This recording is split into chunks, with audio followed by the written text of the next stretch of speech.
2h05, Raul, quer Bom, começar? Ou espera mais um pouquinho? 5 minutos tá bom, né? Em homenagem a quem já está, né? Então, Quem... você quer começar? Eu começo? Vamos lá. Bom, o tema da nossa aula hoje são as ODRs, né? ODR é uma abreviatura para o termo em inglês de Online Dispute Resolution. E hoje a gente vai passar por alguns tópicos. A Fernanda trouxe bastante coisa interessante, bastante dados e casos, né, que a gente vai poder discutir e compartilhar com vocês. A gente vai falar primeiro da evolução histórica das ODRs, né, de como elas vêm de uma introdução do ambiente online, de alguma tecnologia online nas soluções alternativas de conflito, nas mediações, nas arbitragens. Depois ela vai sendo modificada, ela vai passando a se apropriar dos dados, da automação, e ela vai chegando, então, no uso da inteligência artificial, onde nós estamos hoje, né? Há várias possibilidades de conceituação desse sistema, a gente não tem ainda um conceito geral do que é uma ODR, mas a gente tem uma tranquila maioria já para dizer o que são ou quais são as suas características principais, né, Fernanda? Uhum. Depois, como elas importaram num redimensionamento do conflito e da utilidade do processo, e, ao mesmo tempo, elas se tornaram parte dos negócios das empresas, né? Um produto bastante valorizado e que algumas empresas passaram, inclusive, a vender, né? A oferecer esse serviço estruturado para outras empresas ou passaram a utilizá-las em suas plataformas como um ganho, como algo de valor na intermediação dos negócios entre seus clientes, né? Depois vamos falar um pouco também sobre Dispute System Design, o conceito do desenho de sistemas de resolução de conflitos, que é uma ideia bastante nova e bastante moderna também, que tem uma íntima relação tanto com as ADRs, que são as soluções adequadas de solução de conflito, como a incorporação de tecnologia, né? E como o Dispute System Design atende com muita propriedade os conflitos conflitos de massa, né? Conflitos pulverizados, mas também conflitos complexos. E depois, por fim, vamos olhar para alguns casos já do que está sendo utilizado tanto no Brasil quanto no exterior. Então, vamos andar por aí hoje, tá bem, gente? E, mais uma vez, só recapitulando, vocês fiquem muito à vontade para interferir na aula, para perguntar, para falar, para contestar, eventualmente, trazer ideias diferentes, né? Outros pontos de vista. Isso aqui é para ser uma conversa, né? Não é uma palestra, tá bem? Vamos lá. Fernanda, você quer? Falo. Então, Opa, volta um desculpa. pouquinho. As Online Dispute Resolution, né, as ODRs, elas tiveram, assim, a sua origem logo com o advento da internet comercial. Então, foi ainda na década de 90, né, eu coloquei como marco temporal, 1995. Esses marcos temporais, na verdade, eles foram... Tem dois autores que falam desses marcos temporais, que é o Pablo Cortés e o Ethan Ketch, que foi o precursor, na verdade, né? O livro dele é de 2001. E ele que foi um dos precursores, inclusive, do maior benchmark que tem, que é o do eBay, né? Mas só para vocês entenderem, essa fase amadora foi ela é chamada assim porque os conflitos eles começaram a surgir e eles eram resolvidos pontualmente e de acordo com a característica daquele ambiente, né? Eu não sei se vocês lembram, não sei a idade aqui do pessoal, mas assim, das listas de e-mail. Até hoje tem, né, esses mailings que a gente recebe. Só que naquela época ainda era algo restrito à área acadêmica, principalmente, né? A internet ela surgiu militarmente, depois ela foi comercializada, mas na verdade o início dessa troca de mensagens e tal se deu muito no ambiente acadêmico, antes do comercial, né? E já tinha problema de problema de moderador, de lista, como que você faz para resolver o conflito, as situações que surgem ali, você pode só excluir a pessoa e se ela entra com outro nome. Enfim, eram questões assim pontuais e que, na verdade, só elas eram resolvidas normalmente com algum tipo de mediação. Então, a gente pode dizer que ali surgiu os primeiros...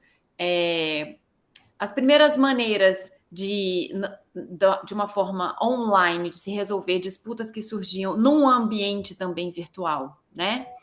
E aí depois, de 95 a 98, com o surgimento do comércio eletrônico, começou a surgir experiências, a uma fase de maior estruturação desses mecanismos, mas ainda muito estruturado e muito baseado na transferência da expertise que já se tinha com as ADRs, né, de mediação, arbitragem, etc. e tal, simplesmente mudando o instrumental.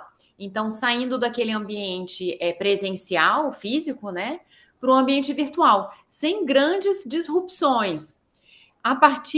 Mas aí começaram também já a fazer alguns experimentos, né, principalmente ainda nas universidades, e principalmente nos Estados Unidos.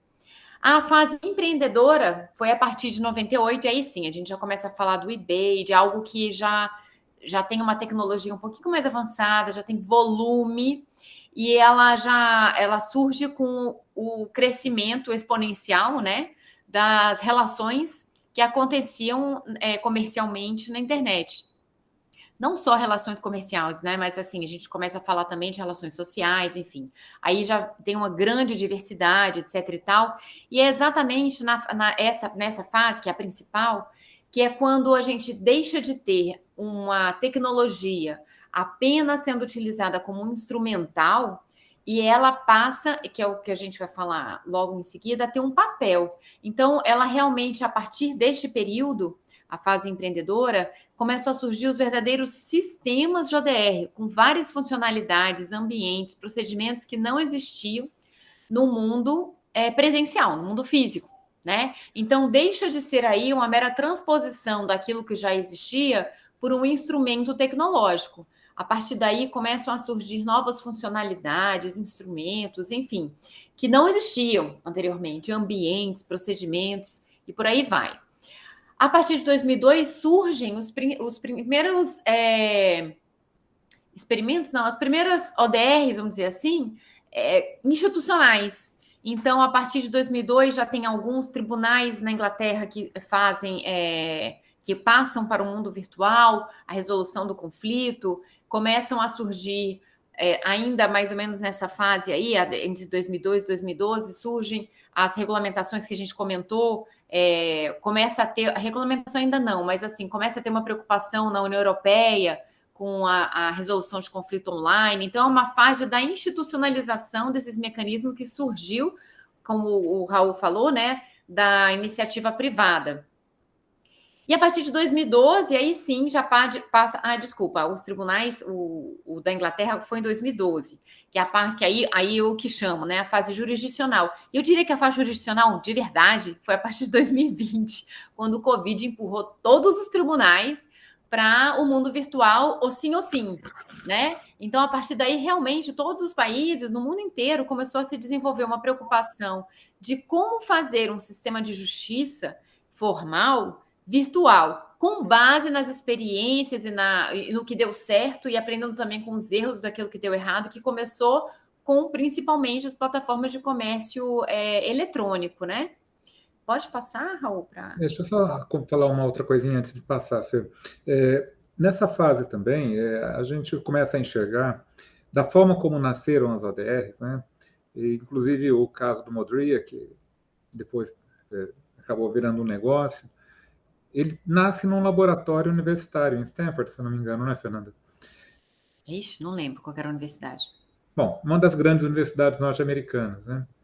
E esse modelo de parcerias de laboratórios de desenvolvimento universitários com empresas, que é algo bastante comum no ambiente norte-americano, aqui no Brasil ainda é um pouco modesto, né? As empresas investirem em tecnologia nas universidades, apoiando negócios, modelos ou empresas júniores, enfim, apoiando o desenvolvimento de tecnologia, porque isso acaba revertendo em bons negócios, né? E esse é um bom exemplo do que aconteceu, de como se tornou lucrativo e de como as empresas depois se tornaram negócios milionários. E a gente tem algumas coisas acontecendo no âmbito da tecnologia, onde tem esse cruzamento da tecnologia com o direito, né? E aqui no Brasil a gente tem até uma associação das Law Techs, das Legal Techs, que é a B2L, não sei se vocês conhecem, e ela congrega vários segmentos de empresas que desenvolvem sistemas ligados, né, de alguma forma, à solução de conflitos, à administração de escritórios de advocacia e também à facilitação do trabalho jurídico, né? Então, são vários modelos de negócio. Depois eu vou até colocar no site, no chat aqui, o link do site da empresa, dessa associação, que é bastante interessante. Eles têm lá um radar, que é um painel onde aparecem as empresas agrupadas por tipo de negócio, né? Então, isso eu estou dizendo para que a gente verifique o ambiente em que nós estamos hoje, em que a tecnologia está permeando a nossa atividade jurídica e está interferindo com muita coisa já. E a gente tem algumas advertências, né, de cuidado ou de atenção de como eles vão interferir muito fortemente com a advocacia. O Susskind fala muito sobre isso, né? Tanto o pai quanto o filho, que é economista, falam da comoditização do trabalho jurídico, do trabalho advocatício, e que é um reflexo dessa apropriação da tecnologia na prestação de serviços jurídicos. Então, é um assunto que a gente pode explorar um pouco, né, e que vale a pena olhar para ele.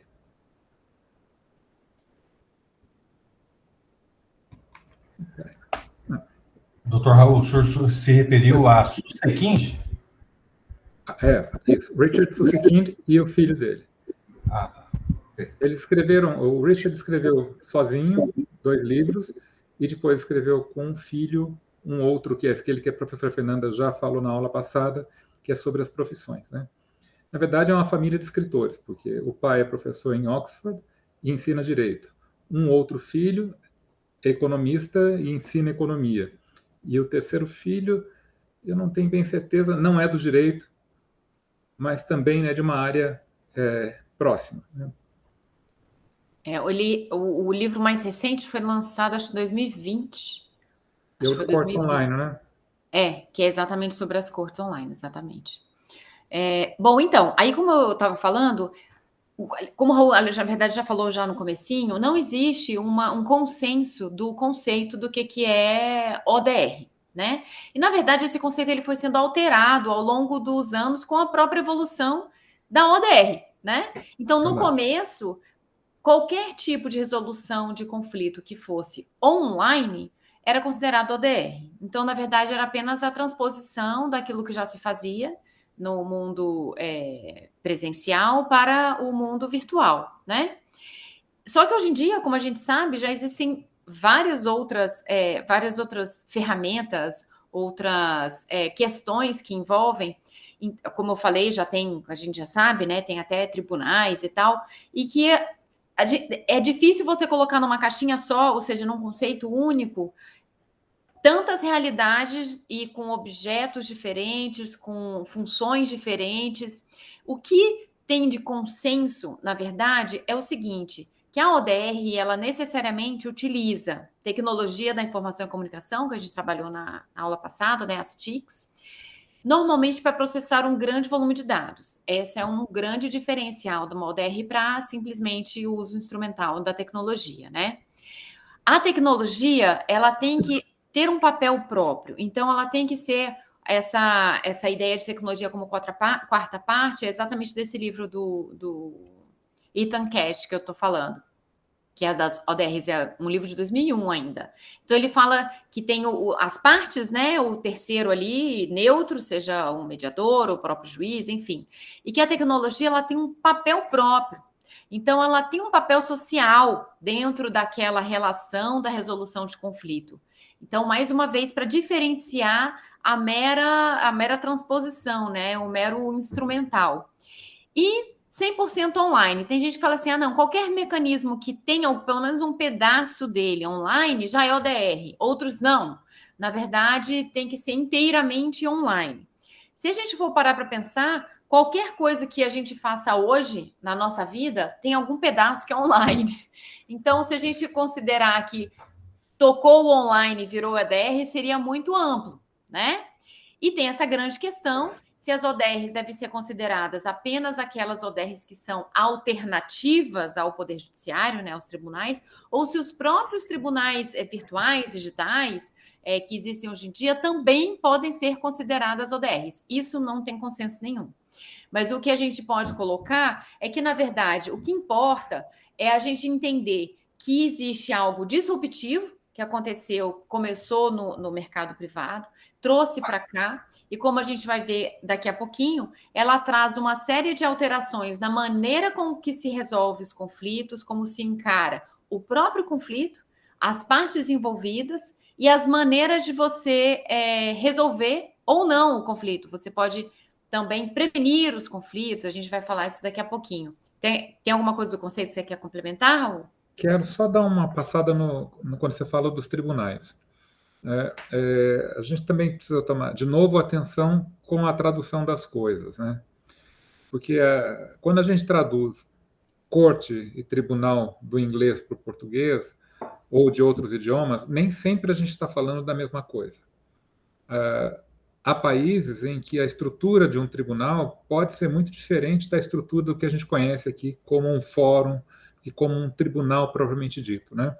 Então, quando a gente fala da utilização da tecnologia, como, por exemplo, no Canadá, como, por exemplo, na Inglaterra, né? Olhar para que tipo de problemas eles estão tratando e se tem ali atividade jurisdicional ou não, porque isso vai implicar em algumas outras características quando a gente falar de cortes online, né? É parecido, mas não é exatamente a mesma coisa, porque a gente pode ter de acordo com a doutrina, no caso da China, por exemplo, tem estruturas que resolvem conflitos de maneira privada e que também se chamam tribunais. Então, só atenção com a terminologia sempre na transposição desses conceitos, né? O próprio CRT é um tribunal administrativo. Então, é isso mesmo. Então, a tradução às vezes engana, né?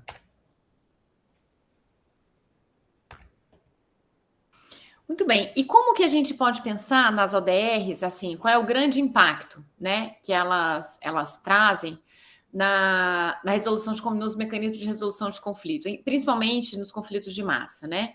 Eu chamo isso, no meu livro, de redimensionamento do conflito e redimensionamento do processo. Vou explicar.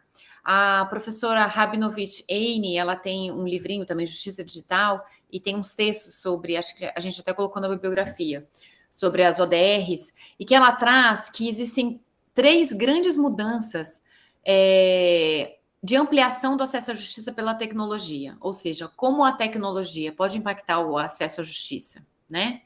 E aí eu traduzo isso como ela fala que as 3 mudanças são os seguintes: quando você passa do ambiente físico, né, para o ambiente virtual, você consegue transpor barreiras de acesso à justiça relacionadas ao tempo e ao espaço. Então, e aqui a gente pode pensar em várias aplicações, tá? Então, a gente pode pensar até em aplicações de economia, de custo ambiental. Então, você não precisa se locomover. A pessoa que tem problema de deficiências físicas mesmo, né? Os deficientes têm uma maneira de acessar que antes não era possível. O tempo da resolução, normalmente nas online, são muito mais rápido do que o tempo de tramitação processual. Eu tenho até um dado em relação ao... que hoje a gente vai falar mais de ODR e não tanto de Tribunal de Justiça, né? De Tribunal Virtual. Então, essa questão do tempo e do espaço é muito relevante nessa transformação de transposição de barreiras de acesso à justiça, né? Quando a gente sai da intervenção humana para a intervenção da máquina, ali na mediação, você gera escala. Então, você consegue resolver um número muito maior de conflitos com um custo menor, né? Então, você tem uma capacidade operacional expandida a partir do uso da tecnologia. E aqui a gente está falando de eficiência, né? E o principal elemento que faz a transformação da ODR é o que a gente está comentando desde a primeira aula, que é a questão da coleta e análise de dados, né? Então, a gente sabe que o princípio da confidencialidade ele é muito relevante nas ADRs, né? Na arbitragem, na mediação, na conciliação. E aqui, ainda que a gente esteja falando de solução consensual, né? As pessoas que estão envolvidas naquele tipo de mecanismo, elas já sabem que esses dados estão sendo coletados e analisados. E eles são alimentados e retroalimentados pelo sistema para gerar novos conhecimentos, novos aprendizados e para fazer com que melhorias sejam realizadas naquele próprio sistema, né? Então, aqui está uma grande diferença. Ou, como eu tinha falado no começo, era apenas uma transposição, ou seja, era um instrumental, ao invés de a gente falar pessoalmente, a gente está falando por meio de uma videoconferência, né? Para algo que a gente comentou na aula passada, está gerando novos conhecimentos. Conhecimentos que não eram possíveis até então, apenas com análise manual daquelas informações todas que a gente tinha sobre os conflitos, sobre as pessoas envolvidas e sobre os próprios procedimentos, né? E o que fazer com essas informações? Acontece que uma vez que você tem instrumental suficiente, tecnológico, né, para analisar esses dados, você consegue identificar, por exemplo, a origem dos conflitos. Quando você consegue identificar a origem dos conflitos, você consegue tomar ações para prevenir novos conflitos. Mais tarde eu vou falar sobre o caso do eBay, eu vou mostrar para vocês a evolução do sistema deles, como que foi e quais são a grande questão da prevenção, da identificação. Eu estou falando de coisas simples, tá? Então, normalmente os conflitos têm a ver com falta de comunicação, né? Uma comunicação mal feita entre as partes. Então, a simples identificação desse problema e você consegue gerar esse tipo de conhecimento, de informação para você trabalhar na causa raiz. A partir do momento que você trabalhar na causa raiz, você evita novas situações de injustiças. A gente chegou a comentar isso na primeira aula, né? O Galanter, ele... Pode falar. Já te cortei, desculpa. Eu ia falar quando você diz em coleta e análise de dados, né? Queria chamar a atenção também dos alunos que os dados em si são estáticos, né? Quando a gente fala em análise de dados, a gente está falando de um conjunto que anda sempre junto, que é inteligência artificial e dados. Porque os dados estão se tornando cada vez mais importantes e cada vez mais valiosos, porque a tecnologia de inteligência artificial cada vez mais precisa deles e só deles. Ou seja, os dados acabam tendo um papel preponderante na tecnologia de IA, quando a gente está falando de aprendizado de máquina, das tecnologias mais novas depois do aprendizado de máquina. Então, só para pontuar esse assunto. Quando a gente fala de dados, o problema não é o dado em si. E a gente vai ver que tem circunstâncias que vamos tratar na próxima aula, também sobre confidencialidade, sobre o tratamento dos dados, a regulamentação disso no aspecto legal e internacional, mas porque a gente tem a IA. Se não fosse isso, a gente estava numa outra situação, num outro universo. E com relação a isso que a Fernanda está falando também da prevenção, dos conflitos, né? Também são os dados que mostram. Mas mostram porque a gente tem outros algoritmos que são capazes de fazer análises, de mostrar estatisticamente ou apontar para relações e correlações que desenham para o dono do negócio onde pode estar o problema e como evitar que aquele problema aconteça de novo e atinja seus clientes. Então, é nesse sentido que ele é utilizado para a prevenção de futuros conflitos, né? Deixando o negócio mais fácil, mais redondo, vamos dizer. Pode seguir, Fê. Então, com a análise desses dados que a gente estava falando, além da identificação da causa raiz para prevenir, o que acontece? Esses sistemas, como eles conseguem entender, eles analisam várias soluções de conflitos que aconteceram anteriormente, eles conseguem predizer, lembra da jurimetria que a gente ia falar na aula passada? Então, ele consegue predizer comportamentos, não é determinístico. É probabilístico, como a gente falou, é baseado em estatística, mas consegue identificar, por exemplo, situações semelhantes que aconteceram no passado que foram resolvidas de determinada forma e que às vezes aquelas partes que estão ali envolvidas naquele conflito específico nem pensaram como solução.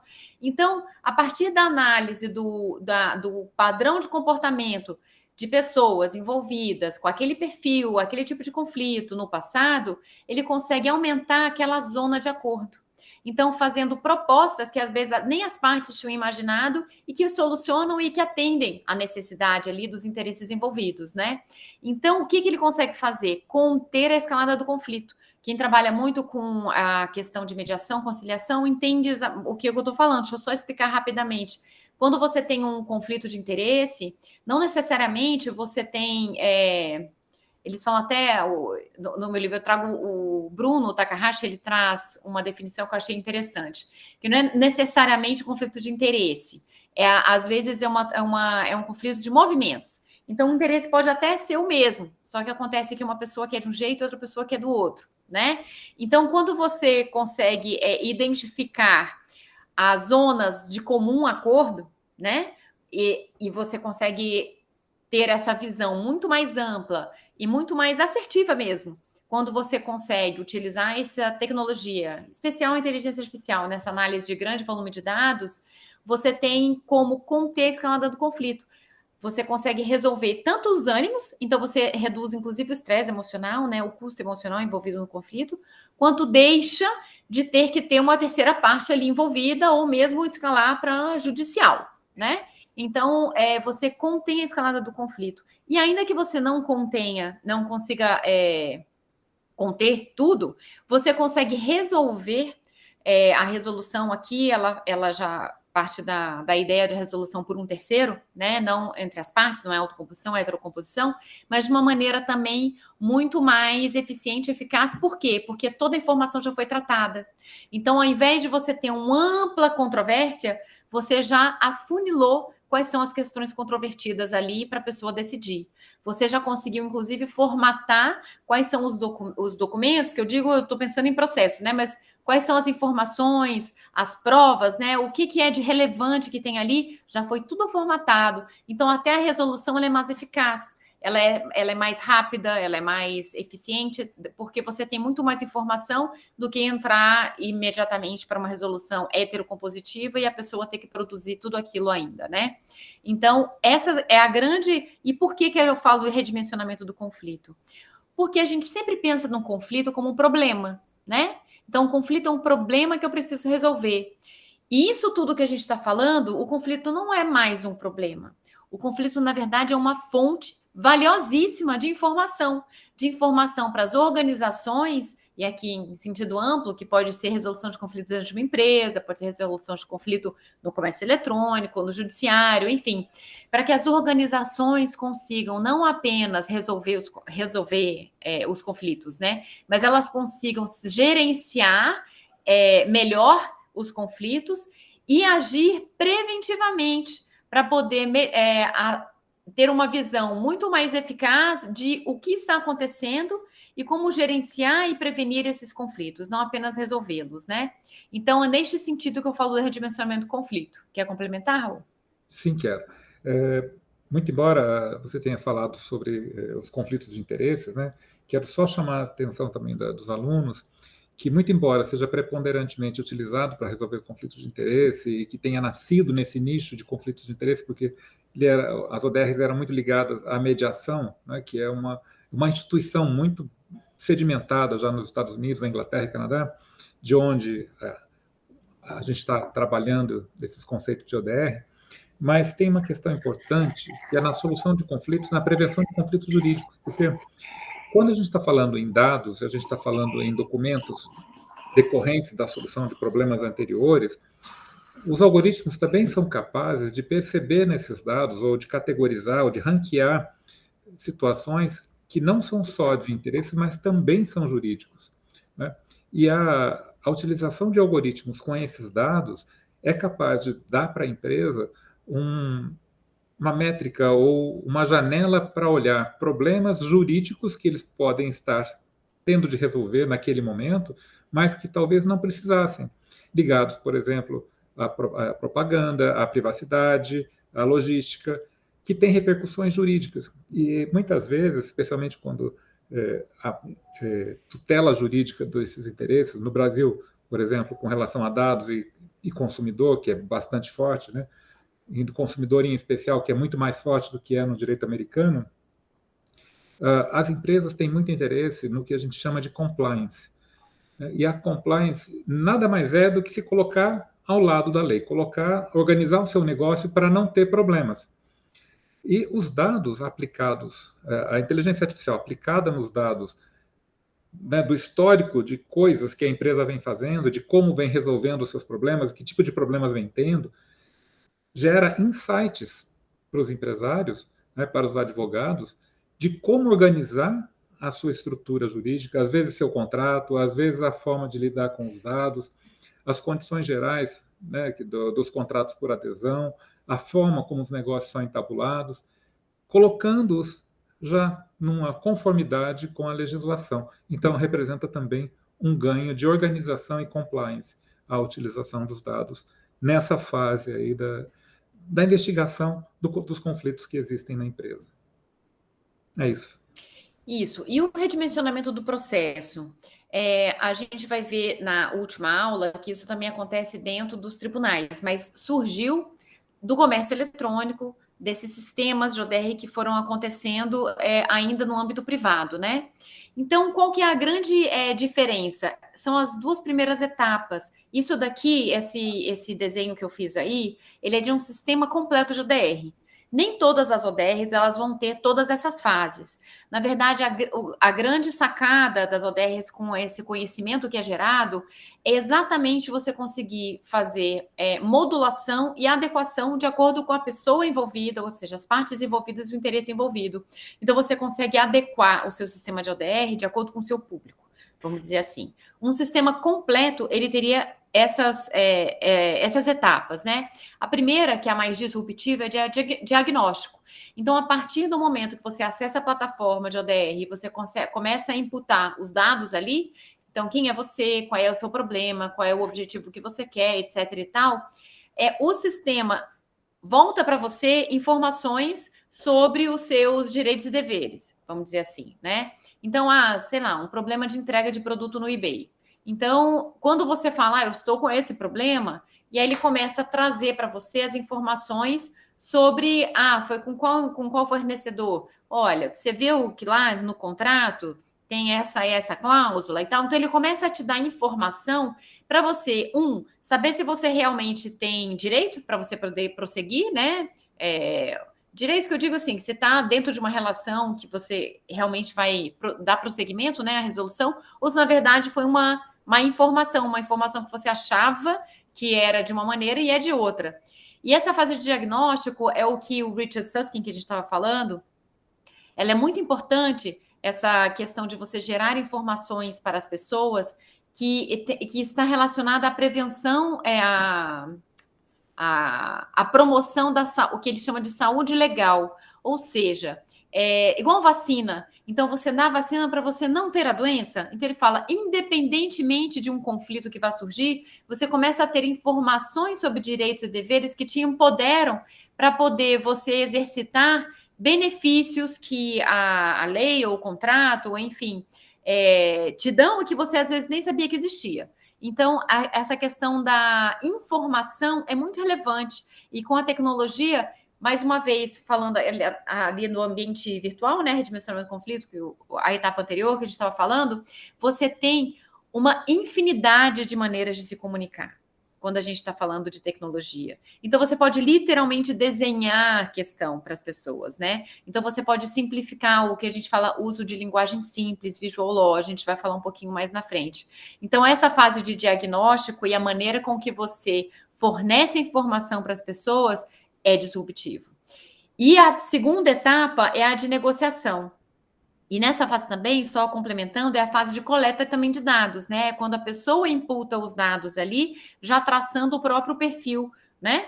E a segunda etapa de negociação significa entre as partes, não tem o terceiro. O intermediação, ela é feita pela máquina, que está ali do lado, né? Então, nessa fase, o software já começa a te fornecer. A primeira coisa, vamos dizer assim, o ferramental talvez o mais fundamental ali é a modulação da comunicação, que a comunicação ela é feita online. E também existem várias maneiras de você modular essa comunicação. Então, o eBay, por exemplo, ele tirou a raiva a partir do momento em que ele forneceu caixas pré-estabelecidas. E ele deixa o caixa aberto para a linguagem livre apenas para resposta. Então, na verdade, a reclamação ela vai sem emoção. A partir do momento que você tira a emoção da reclamação, o fornecedor já tem mais boa vontade de resolver, porque ele não está sendo ofendido. Então, é uma questão muito simples, é isso que eu estou falando. São conhecimentos e são maneiras de você, novos procedimentos, ambientes que são gerados que não existiam sem a tecnologia, né? E essa fase de negociação, como a gente vai ver, a maior parte desses comércios eletrônicos que oferecem essas plataformas, então Alibaba, Mercado Livre, eBay, etc. e tal, eles conseguem resolver um percentual elevadíssimo dos conflitos só nessas duas primeiras, que não existe intervenção humana. E é o que a gente gera aquela questão que eu falei anteriormente da escala, né? Então, você consegue escalar. A terceira etapa é que já vai mais para o método tradicional, que é acontecer o facilitador humano. Então, aí você já tem uma intervenção humana para poder assistir as partes ou para resolver o conflito, encontrar ali a solução mais adequada. E essa questão, eu botei mediação com conciliação, em inglês não existe diferença, tá? Entre mediação e conciliação. É um termo único que eles usam, não tem essa diferença que o nosso código faz. Até no Brasil existe uma grande discussão se faz sentido ou não, né? Que mediação seria as partes que chegam a, enfim, fazem as propostas, e a conciliação tem aquele terceiro que faz uma proposta para as partes. Então, essa diferenciação não existe em inglês. Então, só para você, eu botei ali, porque em português, conceitualmente, a gente sabe que existe uma discussão aí nessa diferença. Mas para vocês entenderem que é um terceiro, e ele pode ter um monte de função, não apenas essas típicas que estão codificadas aqui, né, no Brasil, mas ele pode fazer avaliação neutra, ele pode fazer uma série de outras coisas ali, dependendo do conflito, de qual é a empresa envolvida, as partes envolvidas, mas aí a gente já está falando de uma intervenção humana. E, por fim, mesmo com a intervenção de um terceiro facilitador não sendo resolvido de uma maneira autocompositiva, passa a ser uma decisão. E aí, dependendo da plataforma, pode ser uma arbitragem, pode ser um júri, tem diversas formas. Eu vou dar o exemplo hoje do Cleros, a gente vai falar daqui a pouquinho, e do eBay, que são mecanismos um pouquinho diferentes, e do consumidor.gov.br, que também não tem a fase de decisão. Mais alguma coisa, Raul? Sim, eu ia falar um pouco sobre a questão da decisão aí, quando a gente está falando da utilização de ODR nos processos, né? Aliás, o processo de resolução de conflito com base nas ODRs. Quando a Fernanda traz aqui a decisão, é uma questão de que o nosso direito, como é que o nosso direito olha para tudo isso, né? Se isso como é que tem validade jurídica, se tem, em que medida tem. Então, essa decisão que a gente está tratando aqui, eu defendo que ela tem natureza de arbitragem. Muito embora geralmente seja uma relação de consumo, se a gente olhar para a lei de arbitragem, ela tem todas as características de uma decisão arbitral feita pela plataforma, porque as partes envolvidas no negócio entabulado estão de acordo que aquele negócio seja feito daquela forma. Então, aceitam o resultado daquela decisão dada pela plataforma, né? E ela se torna vinculante para as partes. Porque, é lógico que a gente tem uma grande discussão nas ADRs das arbitragens, que elas podem também ser não vinculantes. Mas, nesse caso, a maioria das plataformas, quando impõe a decisão às partes, né, nas suas condições gerais do negócio, que tanto o consumidor final quanto o fornecedor, que do ponto de vista da plataforma, muitas vezes são dois consumidores, né, tem natureza jurídica de decisão arbitral irrecorrível, né, porque ela não só dá a decisão, como também executa essa decisão na grande maioria dos casos, né, garantindo o direito, ou devolvendo, ou modificando alguma condição do contrato, né. Então, só esse lembrete, porque muito embora a gente não tenha uma legislação específica sobre ODR, é possível que a gente utilize a legislação existente, tanto, falando no Brasil, né, tanto com relação às arbitragens, tanto com relação às mediações e conciliações, ou até mesmo no caso dos processos, como a gente vai ver mais adiante. Na verdade, pode até ser colocado mais uma setinha aí para baixo, que é a execução. Que se a gente for parar para pensar, por exemplo, no eBay, a partir do momento que o site, né, que é feita a decisão, é uma arbitragem não vinculante no caso do eBay. Se o pagamento foi feito pelo PayPal, na verdade, imediatamente ele já transfere o dinheiro, né, para um ou para outro de acordo com a decisão. Então tem o enforcement, né? Não apenas decide, como executa, e com muita eficácia e rapidez. Que é algo que no direito brasileiro não tem previsão, né? De que alguém que possa executar a decisão que não seja o Poder Judiciário. Mas as partes aceitam, é isso que funciona. Exatamente. Então, a gente pode até falar de uma última etapa, que é hoje no Brasil, inclusive, a mais lenta dentro do processo judicial, né? Que é foi na primeira ou na segunda aula que eu falei da questão da autorregulação dos negócios da tecnologia. Aqui tem mais um exemplo, né? De como que a autorregulação, regulada de certa forma, mas nem sempre tão regulada assim, a autorregulação cria normas, muitas vezes paralelas ou até controvertidas com relação ao direito posto em algum país. Porque se essa questão de uma arbitragem com decisão, com enforcement, ela pode estar mais conforme o direito americano, ela não está conforme o direito brasileiro, mas de toda forma ela é muito eficiente, eficaz, né, e as partes concordam e não há recursos. Pelo menos não se tem dados de que estejam levados adiante essas discussões, né?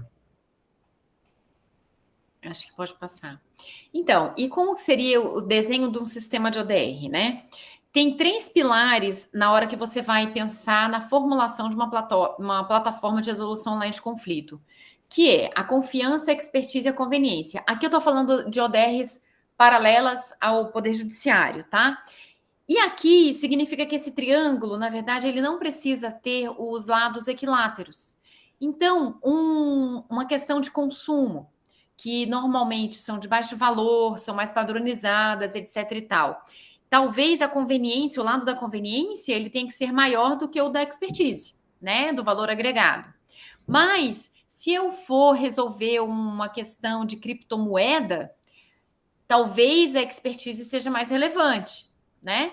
E todos eles têm que ter algum grau de confiança nas partes envolvidas para que eles recorram à própria plataforma do que as vias tradicionais, né? Então, é muito importante na hora de construir um sistema de ODR, o design da resolução de disputa daquele tipo de conflito que você está querendo tratar ali, que tenha esses 3 elementos dentro da plataforma para que ela tenha um mínimo de sucesso, né? E esse foi inicialmente os 3 elementos principais quando os doutrinadores começaram a tratar sobre o tema, né? Só que atualmente tem outros 3 que são muito importantes, que você tem que tratar principalmente na hora na construção mesmo, né? Na escolha de modelo, etc e tal. Que o Raul já tinha até comentado anteriormente, o UX, né? Que é o User Experience, ou seja, a usabilidade do sistema. Então, lembra que eu falei da linguagem simples, a questão da acessibilidade, etc e tal. Ela é muito relevante para você ter sucesso na sua plataforma de ODR. Então, tem que ser simples, né? O usuário, a construção, a grande diferença, se a gente for parar para pensar no Código de Processo Civil, quantos artigos tem? É um livro, gente, né? É complexo. Então, se você vai falar em resolução de conflitos para leigos, tem que ser algo intuitivo. Algo simples, acessível, que a pessoa consiga entender, compreender, se sentir empoderada para resolver sozinha aquela questão. Então, a questão da usabilidade e da construção do sistema voltado para o usuário final e não o operador, né, é muito relevante. Então, é uma questão que hoje...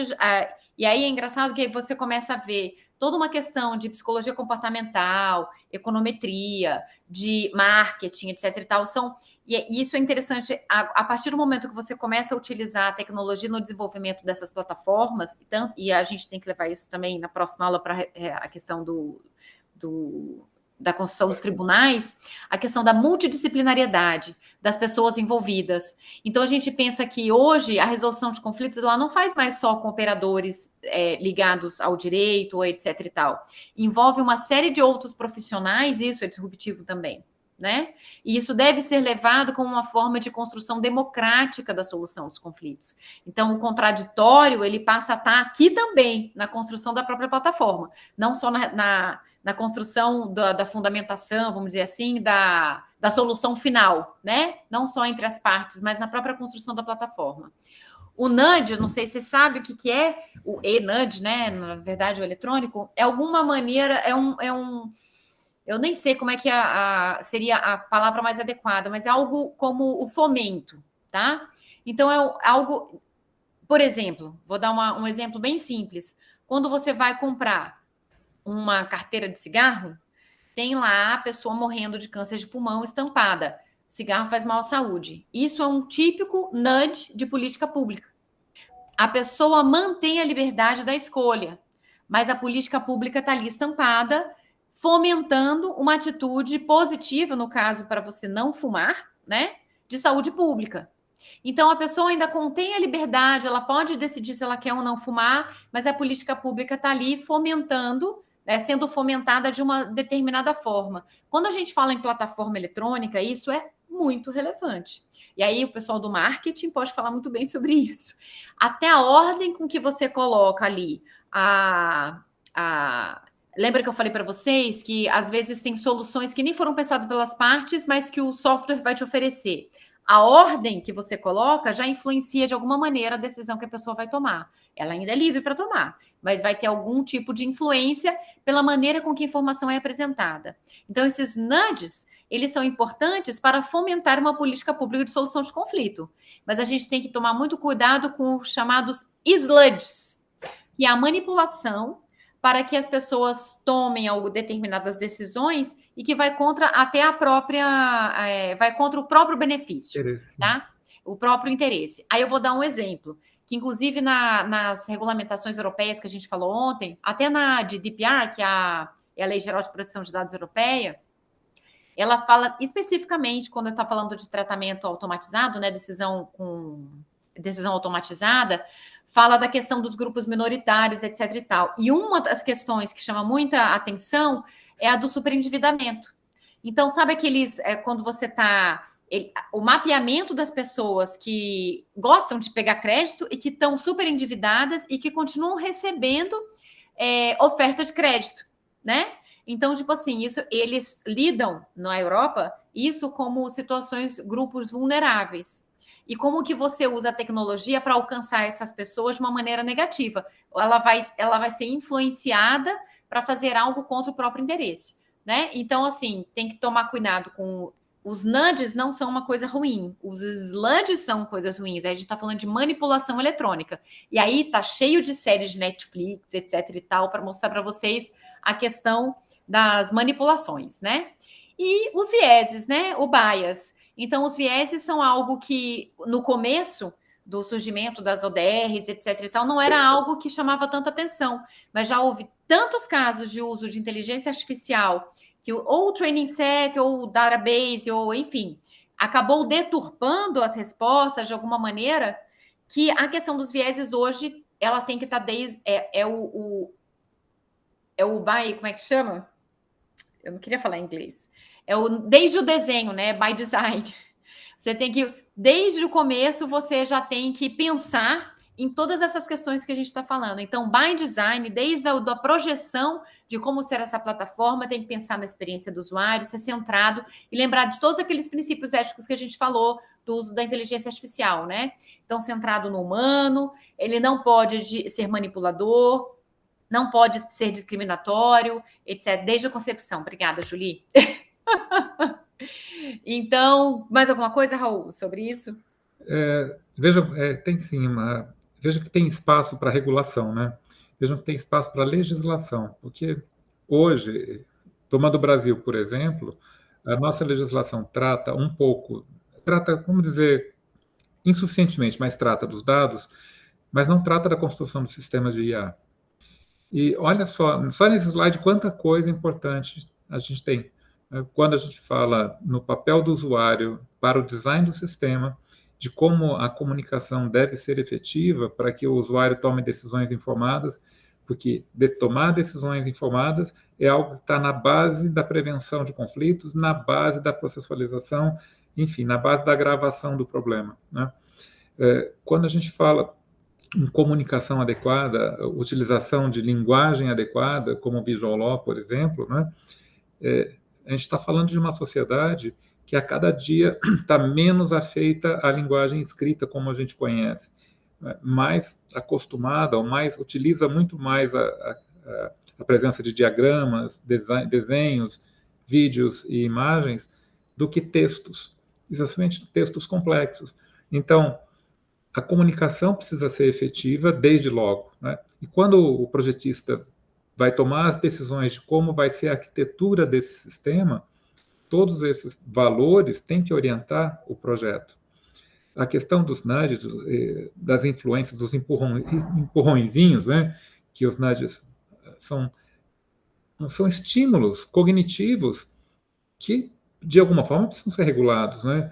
Se a gente pensar na propaganda de como ela está regulada no Brasil, autorregulada, na verdade, né? Porque não tem uma censura, mas temos uma autorregulação da propaganda, quando envolve, por exemplo, televisão.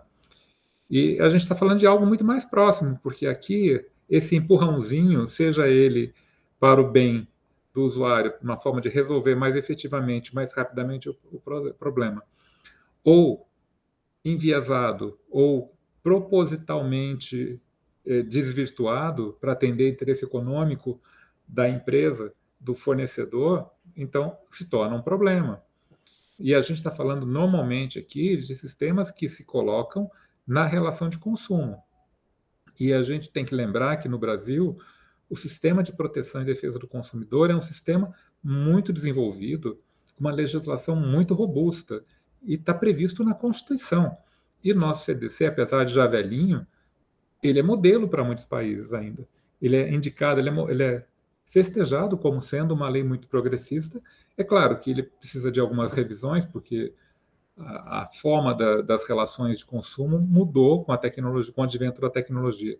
Mas, vejam só, permeiam a forma como tratar os problemas que devem aparecer nas relações de consumo, onde as plataformas estão intermediando esses negócios, né? E quando a gente fala de bias, quando a gente fala de vieses e fala de nudges, a gente está falando da psicologia aplicada. Então, o direito hoje não está mais sozinho, não é só o direito suficiente para resolver problemas. A gente está falando de tecnologia, a gente está falando de design, da confiança by design, da confiabilidade by design, a gente está falando de sistemas mais robustos, para dar segurança, inclusive, aos dados das pessoas que utilizam os sistemas. Então, olha quanta coisa a gente precisa ainda de proteção legal para que sejam efetivos no nosso sistema jurídico, né? Há muito que ser construído ainda. Posso passar, Fê? Pode. Então, para vocês entenderem, ter uma compreensão um pouco maior, a gente vai fazer alguns estudos de caso. Eu trouxe esses 3, mas assim, só para ter emblemático, assim, modelos diferentes. Então, são 3 modelos bem diferentes. E a Cleros eu não tenho dados, então eu não fiz slides, mas eu vou comentar o que é, porque a primeira vez que eu assisti uma palestra sobre a Cleros, eu saí até zonza. É uma ideia muito disruptiva, bem interessante. Então, eu acho que é legal a gente conversar sobre ela. Mas como eu não tenho dado, eu não fiz slide. Mas me lembre se eu esquecer do final falar. Pode passar, Raul, vamos começar. Então, o principal, na verdade, que é vamos dizer, a mãe das ODRs, foi a plataforma desenvolvida no eBay, né? Aquele professor que eu já comentei várias vezes, o Ethan Cash, ele era... Eu até olhei aqui no meu livro, eu não botei... Ele fala da Universidade de... perdi de novo. Bom, enfim, não era Stanford, era outra. É uma mais no Middle West. Mas, enfim, ele foi contratado pelo eBay, na época, para poder... Por quê? Porque se você faz uma compra... Veja, o eBay, não sei se vocês conhecem exatamente como é que ele funciona, ele é vendido de uma pessoa para outra, né? Hoje em dia, óbvio, já cresceu bastante, já tem empresas vendendo, estilo Amazon, etc e tal. Mas, inicialmente, era uma intermediação de troca enfim, de comércio entre pessoas, né? E aí, o que acontece? A plataforma, na verdade, o eBay, ele é um terceiro, né, naquela relação. E o professor ele foi contratado para poder estabelecer uma plataforma dessa resolução. Por quê? Porque senão o comércio eletrônico não ia para frente. Ele não geraria um daqueles triângulos dos lados do triângulo que eu falei, que era da confiança. Por que eu vou comprar online? Veja, a gente está falando da final da década de 90, né? Então a internet ainda era algo que as pessoas... novo, né? Era algo que as pessoas não conheciam, né? Muito novo, desconhecido. Mas e se der um problema? Eu não sei onde mora essa pessoa, não sei quem ela é, não é uma empresa, né? Como é que eu vou lá reclamar? Não tem saque, né? Então, tipo assim, para gerar confiança, então, como um diferencial competitivo, ele teve que fazer alguma solução e bancar essa solução, né? De alguma maneira. E como eu falei para vocês, a primeiro foi bem simples, era uma mediação, era algo simples. Mas o que acontece? O volume de comércio cresceu tanto ao longo dos anos. Já no primeiro ano, resolveu, acho que eram 100 mil, que foi logo assim que foi instalada a central de resolução lá. Então, assim, quais são, e tem várias maneiras, na verdade, de você usar a tecnologia, modular essa resolução online de conflito. Como eu falei para vocês, tem um papel social a tecnologia, né? Então, como eu falei, a modulação da comunicação e a transparência foram os principais motores para a prevenção de conflito, porque eles perceberam que muitas vezes as pessoas achavam que tinham um direito que não tinham. Então, o que ele fez? A informação que gerava muito conflito, por exemplo, data de devolução, ou o que fazer quando o produto é defeituoso, alguma coisa assim, como tem alguma insatisfação, se aquele fornecedor, qual é o tipo de resolução que ele aceita ou não, né?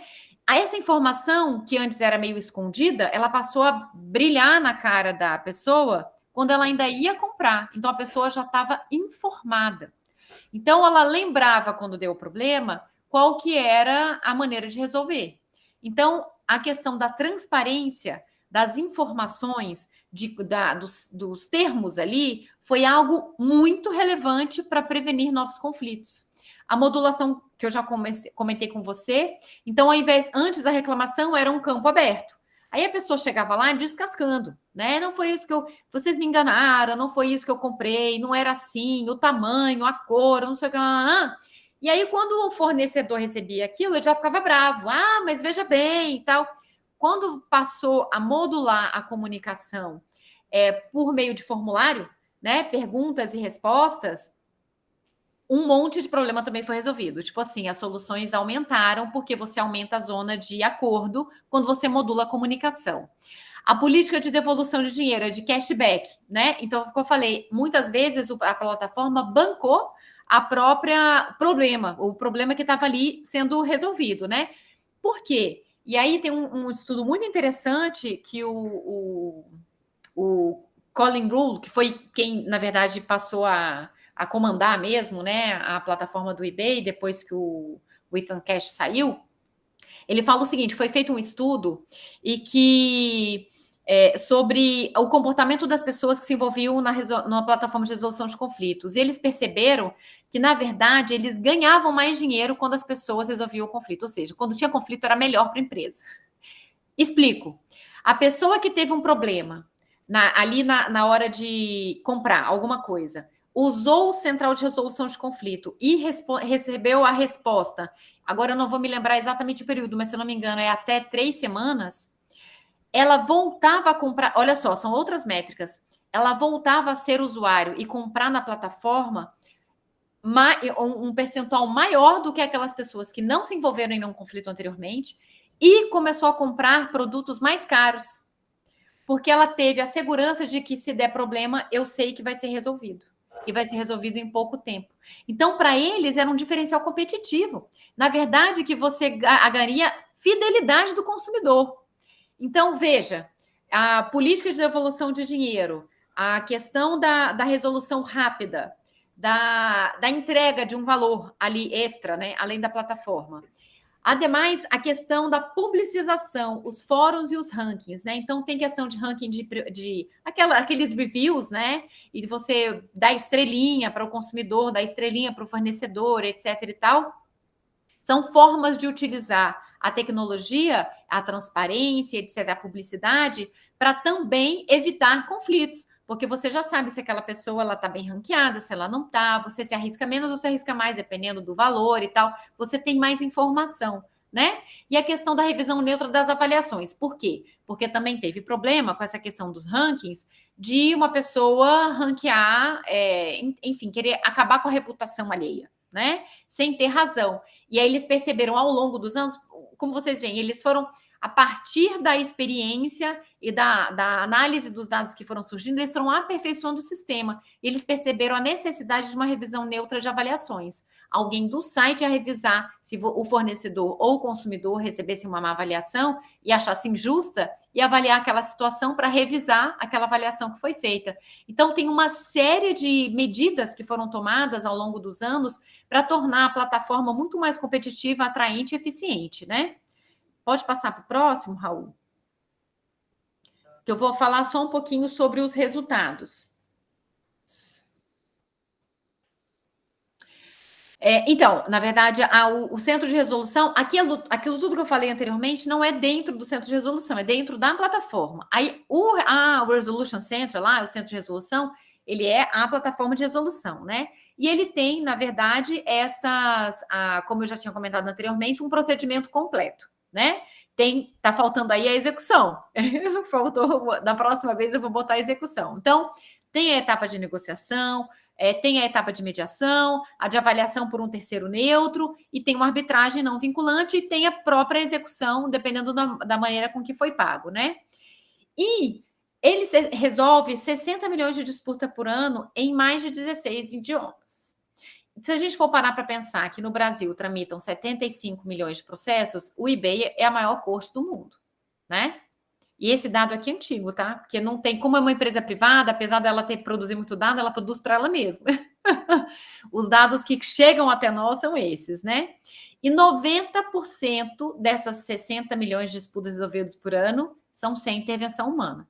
Então, tem todos aqueles aspectos que eu comentei anteriormente da resolução de conflito. Gente, desculpa, é que estão ligando da escola da minha filha, eu vou ter que atender. Me dá um minuto. Doutor Raul, o senhor está no mudo. Obrigado, desculpem. Eu tinha dito que eu coloquei aqui no chat o link da plataforma Kleros, que a professora Fernanda ainda vai falar dela. Mas vocês podem até ir tirando a curiosidade enquanto isso. Tem nesse About, aí tem um vídeo de como ela funciona, né? E a plataforma Kleros é uma ideia muito legal, muito disruptiva, porque ela junta IA e blockchain, contratos com criptomoedas, e ela tem várias utilidades. Aí no site você consegue perceber, eles oferecem o produto, né, para ser agregado em vários tipos de negócios. Mas o que eles fazem, grosso modo?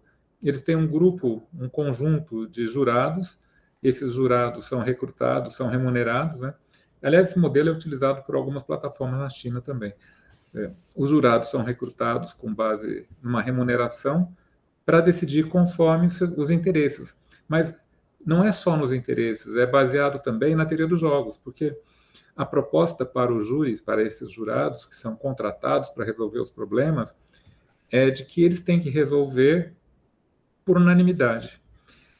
Quando ele recebe um caso com as possibilidades de solução que a plataforma gera, ele tem que imaginar o que os outros jurados vão decidir. E quanto mais ele conseguir maioria ou unanimidade, mais tem valor a sua decisão. Se ele for um voto divergente, ele perde. Se ele julgar com a maioria ou com a unanimidade, ele ganha. Ele ganha créditos. Ele pode converter isso em dinheiro ou pode converter em produto, depende da plataforma que está utilizando. Então, o sistema de decisão é baseado em justiça e na percepção do que os outros entendem como justo. Então, vejam, a gente aqui não está falando de moral, a gente aqui não está falando de direito, talvez nem de ética, mas a gente está falando de interesses econômicos, porque o camarada toma a melhor decisão, porque se ele não acertar com a decisão, ele é quem paga. Ele paga não se remunerando. Deixa de ganhar. Deixa de ganhar. Então, olha só que coisa disruptiva que é isso, né? E, ao mesmo tempo, o julgamento é todo feito numa estrutura de sistema de blockchain, onde tudo fica registrado, né? Onde não há como a pessoa que está julgando saber quem são os outros jurados, nem antecipar o julgamento do outro, né? Então, é muito interessante. Esse é um modelo, assim, para a gente pensar se, de fato, a gente não caminha para algo parecido, né, Fernanda? Então, na verdade, desculpa, pessoal, que minha filha está com enxaqueca. Pediu para buscar na escola, mas meu marido vai lá. Enfim, mas o do eBay era isso, você complementou, desculpa, alguma coisa Não falei, do eBay? só falei do Cleros, Só então, já que você já falou do Cleros, complementando o que eu achei interessante na palestra que eu fui deles, é que eles falam que a gente saiu da justiça, das cortes, com decisão monocrática, para a decisão online monocrática, e o que eles propõem é a decisão online descentralizada, né? E aí, com toda essa história do blockchain por detrás, dos tokens e etc e tal. E eles têm, os jurados, né, os júris, eles podem, qualquer pessoa pode ser, mas eles têm júris, né, que eles, é como se fosse um júri, e que, por especialização. Então, aquilo que eu falei da expertise, se você tem um problema com uma criptomoeda, você vai querer que o Raul julgue, assim, um senhor, meia-idade, conservador, ou você quer um... Tô brincando. Valeu.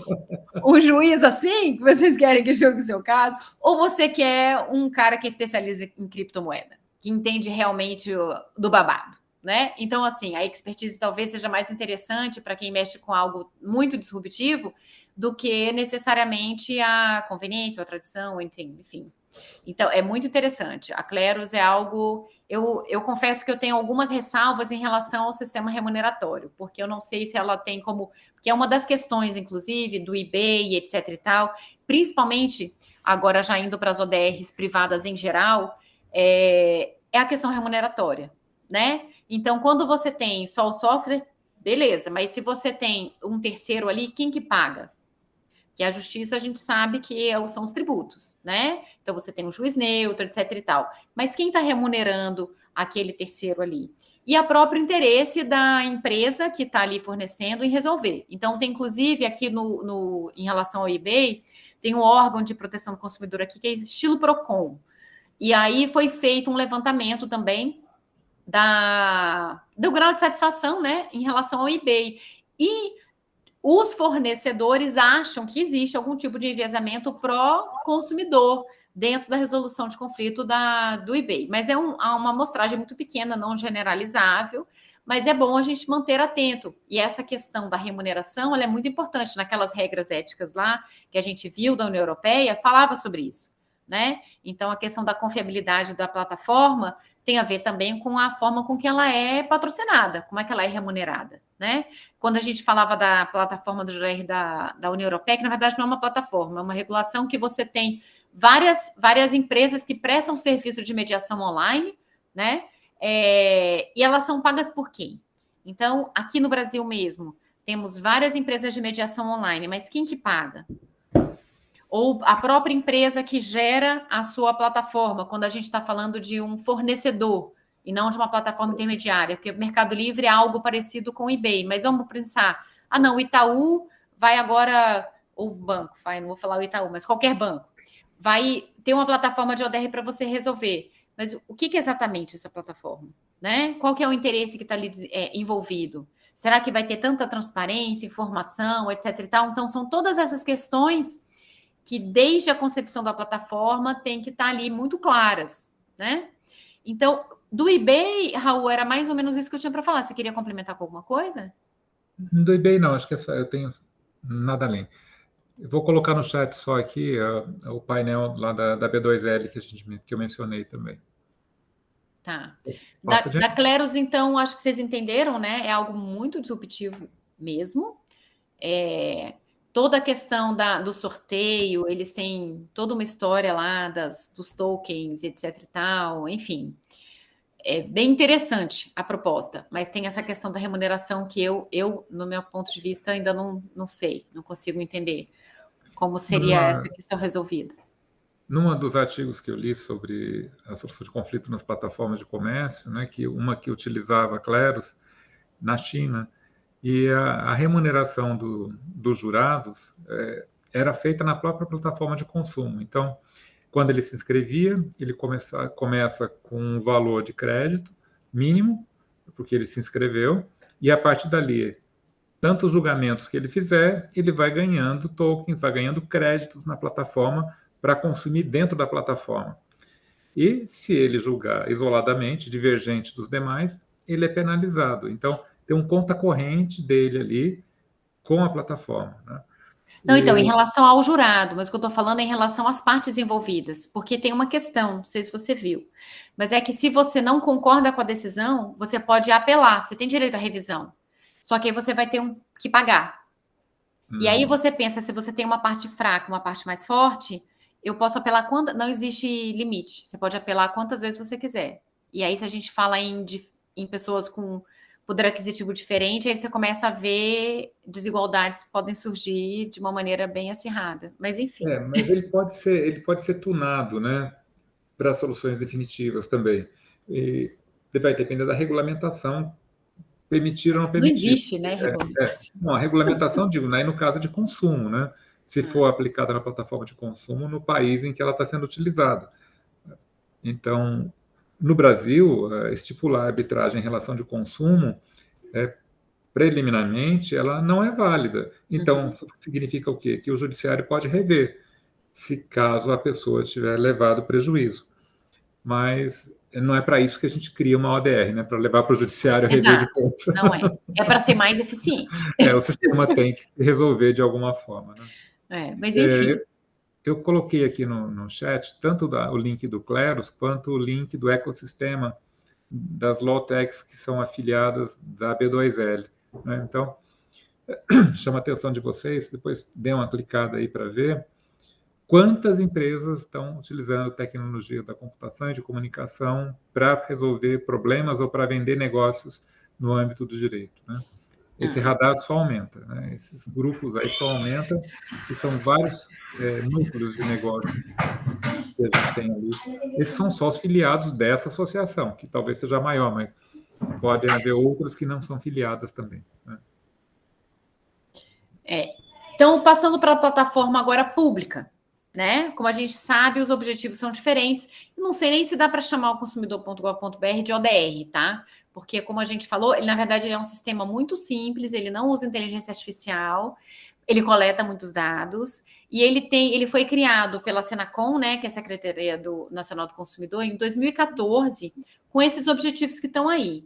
Então, queria expandir um serviço ao consumidor, faz parte do Poder Executivo, ou seja, ainda é no âmbito administrativo, né? Incentivar a competitividade, aprimorar as políticas públicas na prevenção de condutas lesivas, que é o compliance, que o Raul estava falando anteriormente, promover transparência na relação consumerista e, indiretamente, reduzir litígio. E aqui litígio, lembra, lá na primeira aula que eu falei da questão da trajetória do conflito, litígio é aquela última etapa em que vai para o judiciário, né? Então, outras formas de você resolver que não tem aqui para o Poder Judiciário, como última etapa. O que é essa plataforma? Não sei se vocês já usaram, mas ela mantém dados abertos e ela tem incentivos ali para as empresas de comportamento, porque ela tem também, como no caso do eBay, aqueles rankings de satisfação. Então, é uma mistura do Reclame Aqui, né? Só que institucionalizado. Então, é a própria Secretaria de Defesa do Consumidor que está colocando a dados abertos, e aí dados abertos significa que qualquer um pode acessar todos os dados na plataforma, você não precisa pedir.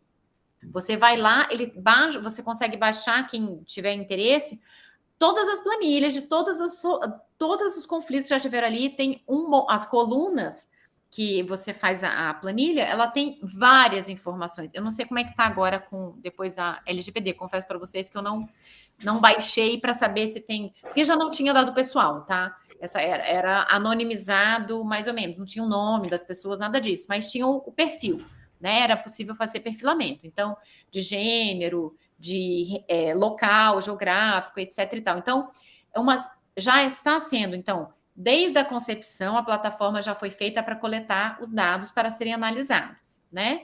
Óbvio que a própria secretaria utiliza aqueles dados, aquelas planilhas ali, para fazer um Power BI de análise de como que anda a questão do consumo, né? Então, a gente vai ver em seguida. Raul, você quer falar alguma coisa sobre os objetivos? Não, eu estava olhando os dados lá da consumidor.gov que você mencionou, para ver se mudou algo, e acho que, de fato, eles estão abertos, sim, mas ele não é um BI, eu achei que já fosse um BI, mas ainda não Não tem o BI. Você pode montar um BI a partir do... Mas são os dados brutos, né? Todos os dados estão ali, o que para pesquisador é fantástico. Que você pode extrair as informações que você pega aquilo e você faz o seu BI com e tira as suas conclusões, né? Exato. Você gera o seu conhecimento, você usa o dado para gerar o conhecimento que você quer, né? Enfim, pode passar então para o próximo para falar rapidamente como que é o procedimento. O consumidor, ambas as partes têm que estar registradas, tanto a empresa quanto o consumidor. Não é obrigatório. Isso é muito interessante, porque quando a gente está falando de autocomposição, um dos princípios basilares é a autonomia da vontade, né? Da autocomposição. Então, é importante a gente saber que o registro não é obrigatório. Durante a pandemia, teve um decreto que obrigou alguns setores mais sensíveis, por causa da pandemia, né, a se registrar. Porque como não era mais possível a resolução presencial, a Senacom entendeu que alguns setores as empresas seriam obrigadas, né? E não teve problema, tipo assim, não houve resistência, vamos dizer assim, porque poderia ter gerado resistência ainda que judicialmente, né? Judicializar, enfim. Mas não houve. Então, as empresas que ainda não estavam na plataforma se registraram e 100% das 25 empresas que mais geram problema, por exemplo, no Procon, estão lá registradas. Então, assim, aonde tem o grande volume de problema de consumidor, todas as empresas daqueles setores estão lá. Então, ela tem uma abrangência bastante relevante, né? Então, o consumidor também tem que se registrar. E aí já começa a coleta de dados, que você registra, você já está ali botando o seu perfil, né? E aí você vai fazer a sua reclamação. Uma vez registrado, você vai procurar se o fornecedor contra quem você quer reclamar está ali, e você faz a reclamação. A empresa tem 10 dias para dar uma resposta. E aí, depois de 20 dias, desde a reclamação, o processo é encerrado. E o consumidor, ele tem que dizer se foi resolvido ou se não foi resolvido, e qual é o seu grau de satisfação de 1 a 5. E aí, o que a gente percebeu? A resolução, ela tem 40% das pessoas clicam como resolvido. Se você for lá na plataforma, ele vai dizer assim, tem um índice de resolução de 80%, mas tem uma nota que fala que aqueles que não são, que ficam em branco, eles dão como resolvido. Então, assim, 40% com certeza foi resolvido. E o grau de satisfação, ele é em torno de 3, de 1 a 5. Então, a gente percebe que é uma plataforma que tem um alto grau de satisfação. Se a gente for lembrar daquele ICJ, lembra? Do Poder Judiciário, que era 2,4, então, de 10, né? Então, se a gente for lembrar daquele gráfico que eu mostrei na primeira aula, o grau de satisfação é alto. E a resolução? Se a gente usar a nota técnica dos 80% é uma coisa gigante, mas ainda que a gente considere só aquele que o consumidor efetivamente clicou lá como resolvido, 40% também é muito grande. Lembra da primeira aula que a gente falou que dentro do Poder Judiciário a resolução autocompositiva ela está numa linha descendente, que era de 12%, hoje está em 9% alguma coisa? Então, se a gente fala em 40%, ainda que sejam só os 40%, é um grau alto de resolubilidade. E aí, gente, não consigo. De resolução. Quer falar alguma coisa sobre o procedimento, Raul? Não. Então, vamos passar para o próximo. Eu fiz uma pesquisa, na bibliografia tem um texto que foi publicado agora, que eu tinha publicado antes em inglês, mas ela agora está em português, foi um livro que foi lançado agora, recentemente, sobre acesso à justiça, e esses dados estão lá, tá? Então, quem quiser dar uma olhada, analisada mais de perto sobre esse caso, consumidor.gov, eu recomendo o meu próprio livro. O texto e o livro. O texto específico, e no livro, o meu livro, que é a minha tese de doutorado, também tem vários dados, mas é porque eu acho os dados muito interessantes. Nessa texto especificamente que eu estou te falando, eu fiz uma comparação dos 3 canais oficiais de resolução de conflito, que são o Procon, o Poder Judiciário e o consumidor.gov.br, né? Se a gente for parar para pensar em termos de volume, a gente vê e aí tem a ver com aquele índice. Lembra que o índice no ICJ, o índice de comportamento é um pouco diferente do índice de percepção? O de comportamento, a gente percebe que realmente no consumo e nas pesquisas da GV falam que é de 40%. Lembra que eu falei que 1% só vai para o Poder Judiciário? Quando a gente faz o corte só em consumo, isso sobe para uns 40%, tá? Então, 40%, se a gente for olhar que tem cerca de 2,1 milhões de reclamações que são direcionadas para o PROCON anualmente, no consumidor.gov.br tem 1,5, e no Poder Judiciário tem 3,5, a gente percebe que, na verdade, é em torno de 50% mesmo. Fora aquilo tudo que é resolvido nos saques ou de uma maneira mais informal, que a gente não tem como traçar, né? Mas olhando só para os meios oficiais, a gente vê que já tem um protagonismo gigante de algo que surgiu em 2014, né? Eu não lembro se eu botei esse gráfico aqui. Ah, não coloquei? Poxa vida, esse eu adoro colocar. Ele começou com 1% das reclamações no âmbito administrativo, consumidor.gov.br, e hoje ele já chega a mais de 50 um pouco mais, é porque esse 1,5 já está ultrapassado. O último relatório é um pouquinho mais. Então, ele chega a cerca de 50% das reclamações no âmbito administrativo. Em muito pouco tempo, se a gente for parar para pensar, né? A gente pode ver que o perfil etário, e aí é algo interessante. Antes de eu falar do perfil etário, eu vou lá para os litigantes repetitivos. Lembra que a gente falou da primeira aula dos litigantes repetitivos? Em todos os 3 canais, mais de 50% das reclamações ou das ações judiciais de consumo são setor de telecomunicação e financeiro. Ou seja, são os mesmos litigantes habituais que estão nos 3 canais. Entretanto, a gente pode perceber que o perfil do participante eventual, né, que é o consumidor, ele é diferente. No Poder Judiciário, tem uma pesquisa do Paulo Eduardo, que foi bancada pelo CNJ, agora perfil, como é que chama a pesquisa? É perfil de acesso ao judiciário, alguma coisa assim. Que ele faz uma pesquisa sobre o acesso dos juizados especiais, né? E ele mostra lá que o perfil etário ele é muito balanceado no Poder Judiciário. Tem tanto idosos quanto jovens. Nos 3, a maior parte está ali entre os 30 e 45 anos. Mas tem um perfil bastante balanceado no Poder Judiciário.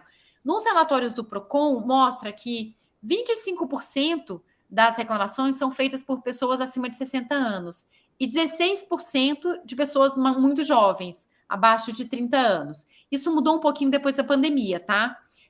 Mas porque as pessoas não conseguiram acessar, no ano de 2020, né?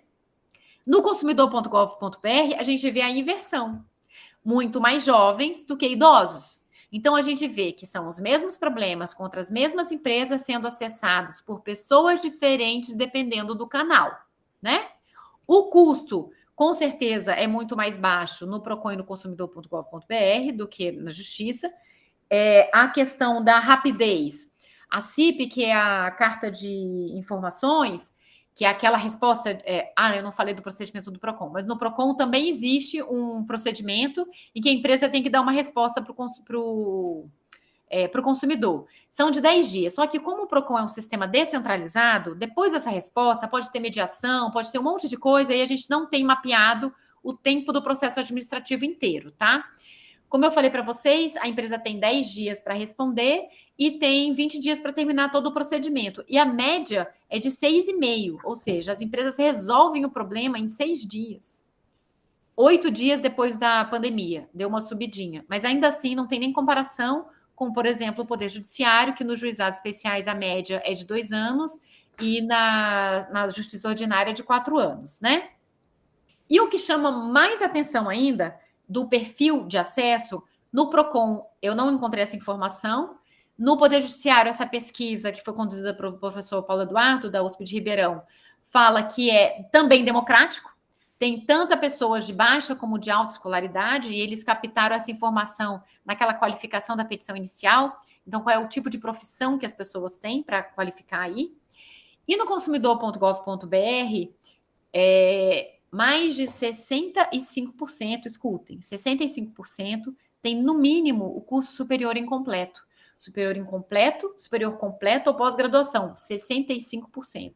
Isso, obviamente, não reflete a realidade brasileira, né? Então, você vê que o perfil de quem acessa o consumidor.gov.br é pessoas mais jovens e com maior grau escolar. Logo, a gente pode depreender a partir daí que tem uma renda maior, né? Só que acontece, como a gente estava falando, tem os mesmos problemas contra as mesmas empresas. Lembra da trajetória do conflito lá na primeira aula? Que muitas pessoas não percebem que são lesionadas, aquelas que percebem, às vezes, não conseguem...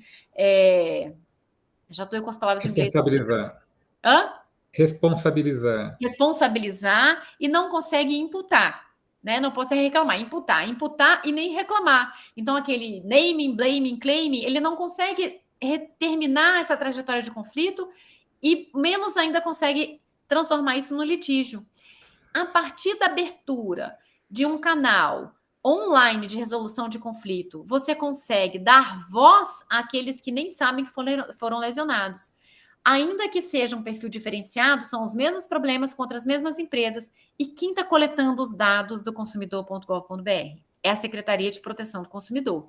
Isso significa que é o órgão responsável para prevenir conflitos. É o órgão que regula a concorrência. Lembra os objetivos? Um dos objetivos é exatamente esse. E eu participei de uma conferência que a Senacom promoveu, que tinha alguns presidentes de agência reguladora. Eu me lembro que tinha da Anatel, se não me engano, da ANAC, e eles falaram que hoje em dia, com base nos dados do consumidor.gov.br, eles não fazem mais política setorial. Eles fazem política empresarial. Eles sabem qual que é a empresa que está causando qual o problema naquele setor, a partir desses dados. Então, lembra daquelas transformações que eu falei disruptivas, da prevenção do conflito? É assim. A partir dos dados coletados, você consegue tomar atitudes de política pública para prevenir novos conflitos. Dessa forma, você amplia o acesso à justiça de uma maneira indireta, porque você diminui as injustiças causadas, né? E como a gente comentou lá na primeira aula, às vezes um conflito, por exemplo, uma cláusula abusiva de um contrato, ele gera milhares de litígios. Se você consegue acabar com esse problema dessa cláusula abusiva, por exemplo, você deixa de gerar muitas situações de injustiças que virariam um conflito e que virariam provavelmente um litígio. Então, essa é a grande questão. Só passa rapidinho antes de você falar, Raul, só para o próximo slide, só para mostrar para vocês que isso já está acontecendo, né?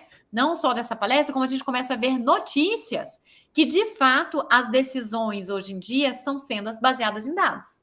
Elas não são mais políticas públicas retóricas. Eu acho que isso é bom.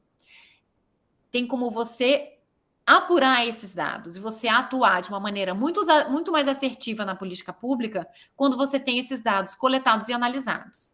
Raul, agora contigo. Pode complementar. Eu ia só complementar a questão desses dados, trabalhando para a confiabilidade e para o valor do negócio que a empresa desempenha, né?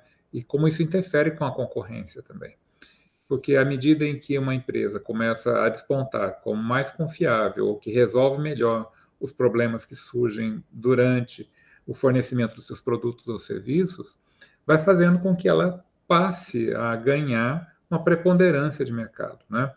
E a utilização desses dados pela própria empresa para mostrar quão confiável é o serviço que presta ou o produto que vende é algo que as próprias empresas ainda têm alguma dificuldade de entender da viabilidade, da legalidade disso, mas à medida em que o tempo vai avançando, isso vai ficando mais evidente.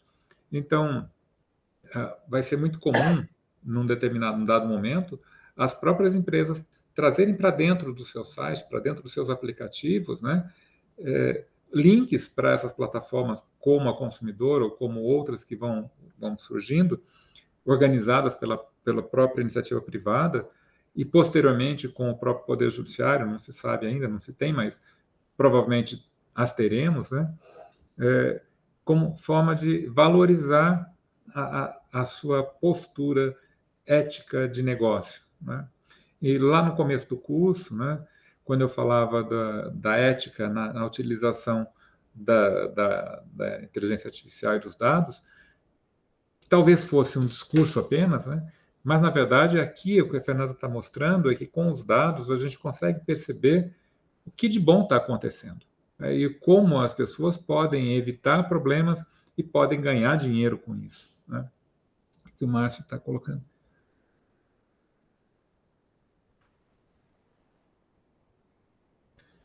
Márcio. Mas você é insucesso da reclamação que você fez, faz parte, né, dessa estatística que a Fernanda mostrou aqui, né?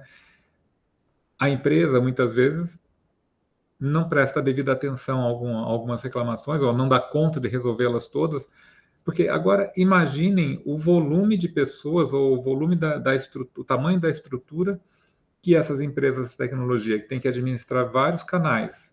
Então, Procon, Judiciário, Consumidor.gov e eventualmente alguma... Como? O saque, né? O saque da própria empresa, né? Ou, às vezes, saques de empresas parceiras onde ela faz negócio, porque há empresas que estão presentes, por exemplo, no Mercado Livre, estão presentes na Americanas, estão presentes no Submarino, então, são vários canais de solução de conflitos, de várias plataformas, né? E, bom, a notícia boa é que o negócio jurídico vai de vento em popa. O mercado de trabalho está cada vez mais frutificando, mas está frutificando para aqueles que estão entendendo o que está acontecendo, né, e conseguem velejar com esse vento, porque algumas embarcações vão naufragar também com esse vento da utilização dos dados, né, dessa postura com relação aos dados. E você vai falar da integração, né, Fernanda, ainda? Falo. Eu só complementando essa questão da reputação, né? Como o Raul falou, como são dados abertos, tem ranking de satisfação, etc. e tal, ele consegue, na verdade, o consumidor.gov.br, ele está conseguindo ter mais aderência à lei, né? Então, das empresas. Ainda tem, óbvio, a gente não é que ele é um milagre e solucionou tudo de uma hora para outra, não. Mas é mais um canal, é mais uma forma de expor a empresa para o consumidor e elevar o nível da exigência do próprio consumidor, né? Então, a gente começa a perceber essa mudança no comportamento. Tem uma dissertação de mestrado ele é um juiz do Espírito Santo, chama Salomão. Depois eu passo para vocês, na próxima aula eu passo direitinho, tanto a dissertação dele, o nome da dissertação e o nome dele. Mas ele fez uma pesquisa muito interessante sobre consumidor, né, sobre reclamações de consumo, e ele fala o seguinte, que as ações, na verdade, do consumidor, lembra que a gente falou lá no começo, entre a diferença entre litigância repetitiva e frívola? Então, ele fala que acho que cerca de 70% das ações de consumo das varas lá que ele pesquisou são favoráveis ao consumidor. Então, a gente não pode falar que a litigância repetitiva, ela é frívola, né? Ela tem uma outra causa, uma causa talvez comum que gere muitos litígios. E a partir do momento que você consegue identificar essas causas raízes, aí eu volto desde a primeira aula até o que a gente trabalhou hoje no começo. Você consegue ter uma visão e ter informação que antes você não tinha, né? Então, é interessante. E a outra coisa que ele traz é um dado que na minha tese, na época que eu estava fazendo a minha tese, eu não consegui encontrar nem com a política de dados abertos. O consumidor.gov.br já fez um convênio já há alguns anos com o TJ do Distrito Federal. Porque um daqueles objetivos que eu falei para vocês era a desjudicialização, né? Reduzir litígios. E eu falei, não existe ainda, a gente consegue ver dados já para comprovar essa questão da prevenção, né? Como eu mostrei para vocês, notícia de jornal já, enfim, você começa a ver isso. Agora, a questão da transparência, da reputação das empresas, as condutas lesivas preventivas, você consegue ver as políticas públicas sendo mais direcionadas, a questão da competitividade com ranking, isso tudo a gente já consegue ver que está sendo alcançado. A redução de litígio não existe ainda uma relação de causa e efeito, né? Porque passar mais um aí, Raul, que quando eu falo mais um. Quando eu falei... Não, volta. Aquele quadrinho comparativo.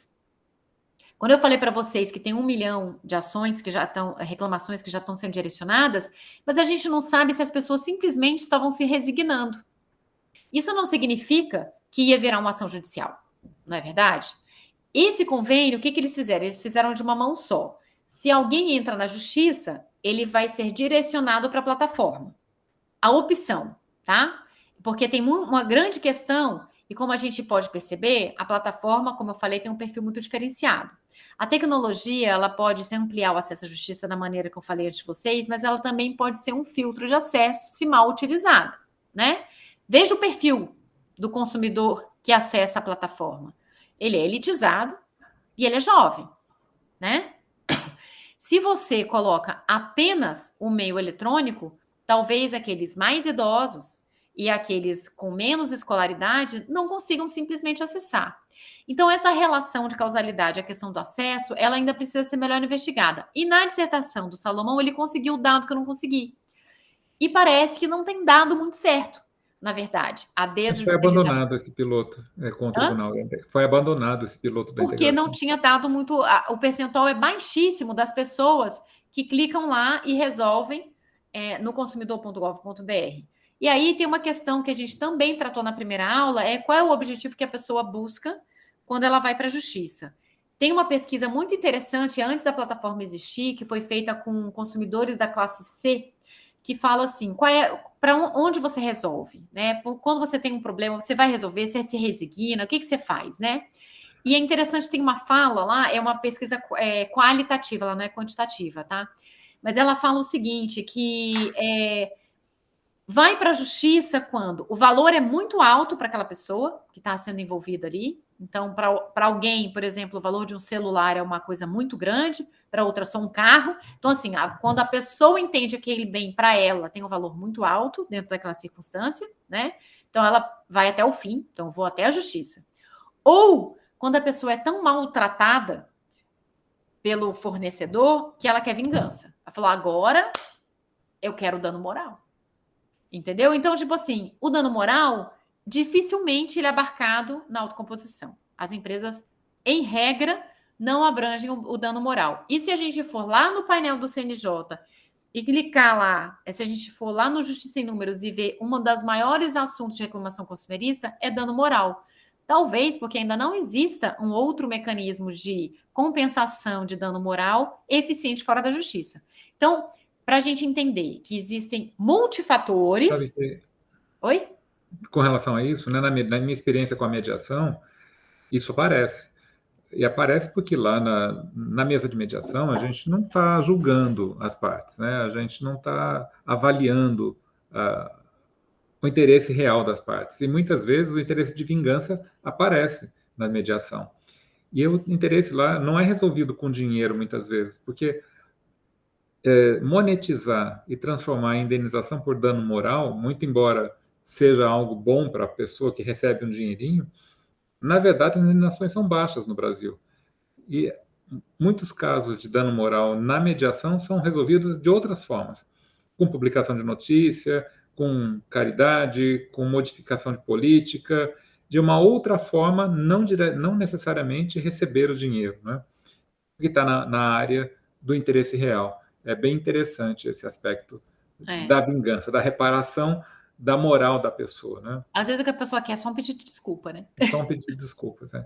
Quer que fique claro que ela tinha razão, quer que fique claro que ela publicar uma... Um longo caminho percorrido, né?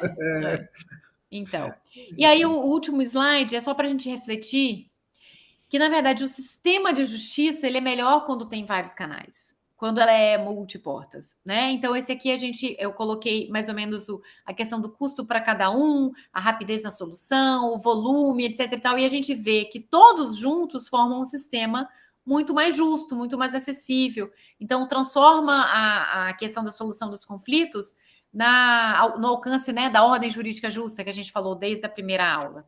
E o sistema de justiça, e agora falando como um todo, digital, a gente vai complementar na última aula, que a gente falou hoje das ODRs privadas, dei o exemplo de uma ODR pública, e na próxima aula a gente vai falar dos tribunais. Então, que o sistema de justiça, sentido amplo, digital, é formado por tudo isso, né? E a gente vai se aprofundar mais nos tribunais digitais na próxima aula. Você tem mais alguma coisa? Quero só finalizar algumas ideias aqui. Com relação às ODRs, à utilização de dados, né, e olhando para a plataforma de consumidor.gov, olhando para as formas de resolução de conflito dentro das plataformas de e-commerce que a gente conhece aqui no Brasil e no exterior, e depois olhando também para o serviço de solução de conflito privado, né, que é o Reclame Aqui, né, que merecia também um estudo de caso específico. Porque... o Salomão estudou, está lá na dissertação dele. Muito bom. Então, porque, veja, o Reclame Aqui é uma plataforma que funciona muito bem e muito parecida com o Reclame Aqui, muito embora ela não tenha sido proposta como uma plataforma de resolução de conflito, e sim como uma plataforma de construção de credibilidade, que é parte do negócio. Então, o que a ideia era? Não está na lista dos mais do Reclame Aqui. Como eu faço para não estar lá? E o próprio nome do Reclame Aqui, ele é provocativo, e ele mexe com esse interesse de vingança, né, que é algo humano, e que é lícito para o consumidor, porque já que eu não consegui resolver, eu quero causar um prejuízo, que vou reclamar dessa empresa, alguém vai ter que me ouvir. E muitos de nós que já usou o Reclame Aqui, não usou o Reclame Aqui para fazer reclamação, mas sim para avaliar se aquela empresa era confiável o suficiente para ganhar o meu negócio, para eu fazer o negócio com ela naquele momento, numa plataforma online, né? Então, a utilização e as consultas do Reclame Aqui, elas são de credibilidade, de medalha.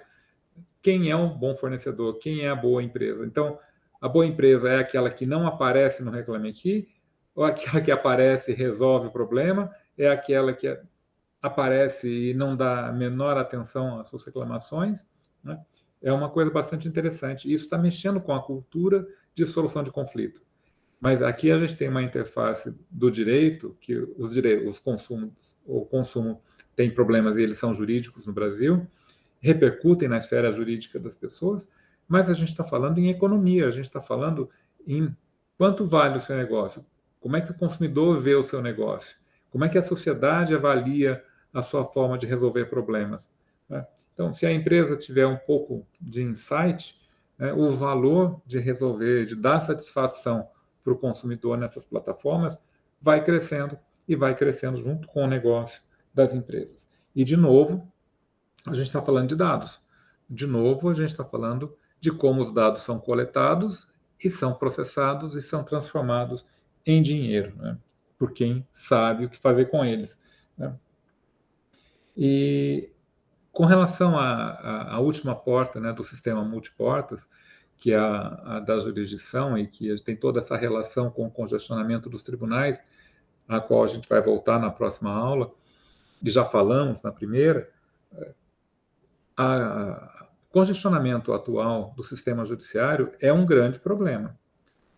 É um grande problema porque não só ele custa para a sociedade a sua manutenção, então nós temos o maior poder judiciário do mundo, talvez não tão grande quanto o da China, muito embora a gente não tenha dados muito acessíveis, mas, enfim, é reconhecido pelo menos no sistema, no mundo ocidental, no mundo europeu, norte-americano, nenhum país gerencia tantos conflitos judicializados como o Brasil, né, para uma sociedade pobre.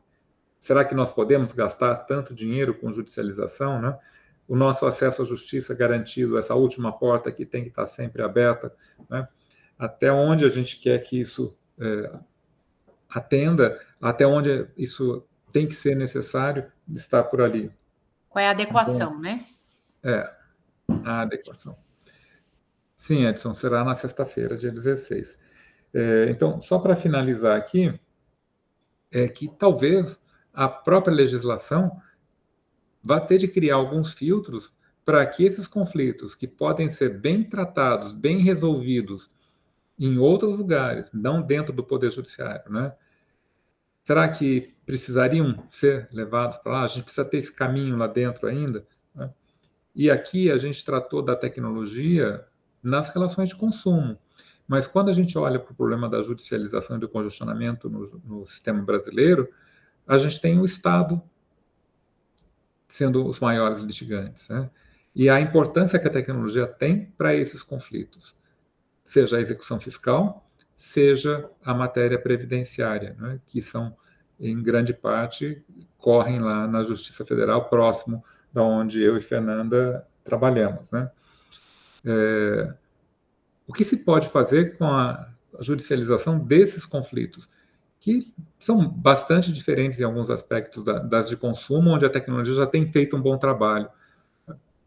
Lá na política pública previdenciária, está aparecendo um espaço muito grande, um espaço bom para a tecnologia se colocar na prevenção e na solução dos conflitos, porque eles são repetitivos, né? A autarquia previdenciária nacional, ela tem conhecimento, tem os dados próprios e os dados do Poder Judiciário, que são franqueados, para entender que tipo de conflitos acontecem, por que acontecem, né? E onde é que está o problema? O problema está, talvez, na adequação do serviço administrativo, está, talvez, no treinamento dos funcionários, está, talvez, em fornecer acessos à política pública de uma forma mais adequada, online que seja, né, para que não precise o Poder Judiciário intervir nesses casos. E no caso da cobrança da dívida inscrita, das execuções fiscais, que também é um grande problema, a nossa lei é bastante antiga já, quase um século, né? O mundo mudou muito nesse tempo de validade da lei de execuções fiscais, e tudo indica que a tecnologia também vai fazer uma modificação por ali. A Fazenda Nacional está extinguindo, acho que eu já até disse isso aqui, tem um projeto de revisão dos casos ajuizados e está partindo, a partir de um conhecimento do litígio, a partir da utilização de dados e algoritmos, quais as execuções fiscais que estão ajuizadas que são viáveis. Então, tem uma pesquisa sobre custo da execução publicada pela IPEA, já vai fazer quase 10 anos, o custo da execução fiscal para o Poder Judiciário era em torno de R$ 4.300.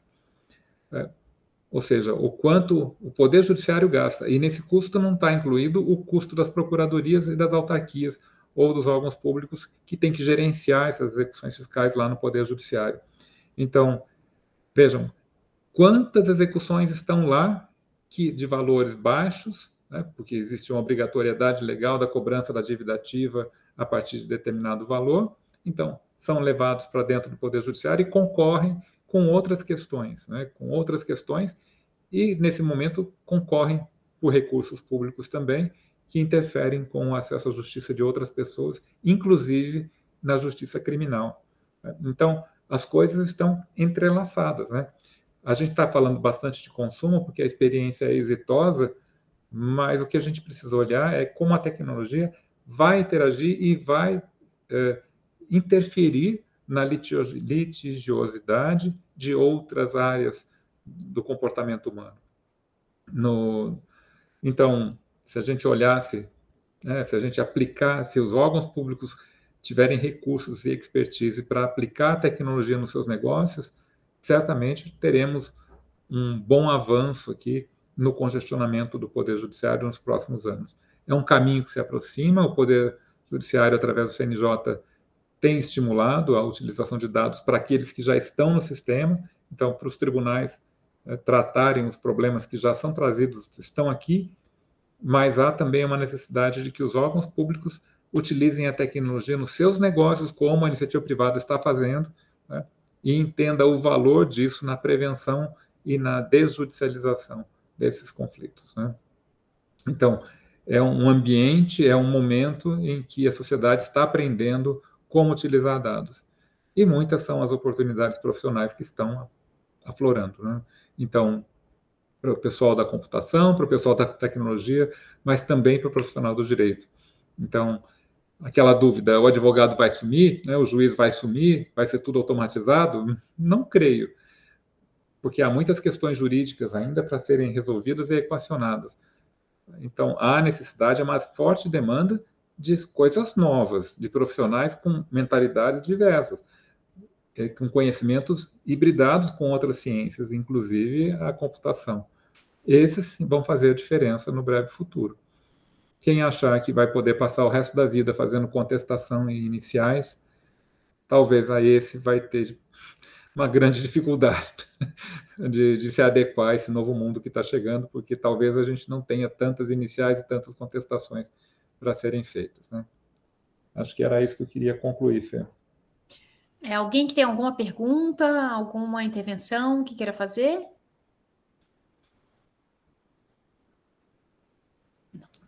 Então, confirmando o que o Edson perguntou aqui no chat, não sei se todos viram, né? Nosso próximo encontro, então, está agendado para próxima sexta, dia 16, 19 horas. Isso.